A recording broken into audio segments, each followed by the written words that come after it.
Hello everybody, আমার নিচে একটা ভিডিও দেওয়া থাকবো, আপনারা ভিডিওটা দেখেন। আমি কারো কাছে বলি নাই টোটাল যে আমার 50 লক্ষের অধিক 50 টাকা লক্ষ লাগে, টাকা লাগবে। কিন্তু আমি 30 লক্ষ টাকার কথা আমি বলছি। আমি তারপর বলছি যে আমার বাড়ি ঘর প্রয়োজন আমি বিক্রি করে দেবো, জি জি আমি এটা বলেছি। তো মোট কথা হয়েছে, যার যন্ত্রণা বা হ্যাঁ জানে।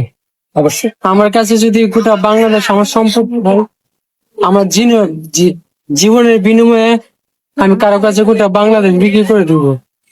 আমার তারপর তো আমার জীবন বাঁচতে হবে, আল্লাহ বাঁচাই, আল্লাহ বাঁচাই। মানে এরকম আমার কাছে ফিল হচ্ছে আর কি।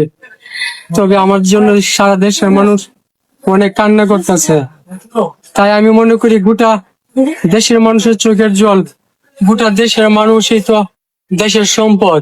জি জি দেশের মানুষ যদি আমাকে বাঁচাতে চায়, দেশের অর্থ সম্পদ তো দেশের মানুষেরই। জি জি আমি মাননীয় প্রধানমন্ত্রী তারেক রহমানকে বলবো, আপনি আমার দায়িত্বটুকু নেন। আমি বাঁচতে চাই, গোটা দেশের মানুষ আমাকে বাঁচাতে চায়। আর গোটা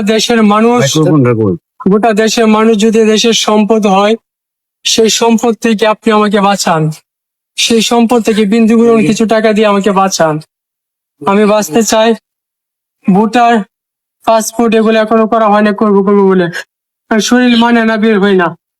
তাই আপনারা কি আমার দায়িত্বটা নেন, আমার পাসপোর্টের ব্যবস্থাটা করে দেন। পাসপোর্টের ব্যবস্থা তা আপনারা এই ভিডিওটা দেখছেন, কতটা কষ্ট আছে সাইদ ভাই। আমাদের অনেক কষ্ট হচ্ছে, তার লিভার ক্যান্সার খুবই, তার জন্য সবাই আল্লাহর কাছে দোয়া করবেন, যখন তাকে আল্লাহ পাক তাড়াতাড়ি সুস্থ করে দেয়, আমাদের মাঝে ফিরিয়ে দেয়। তো সবাই ভালো থাকবেন।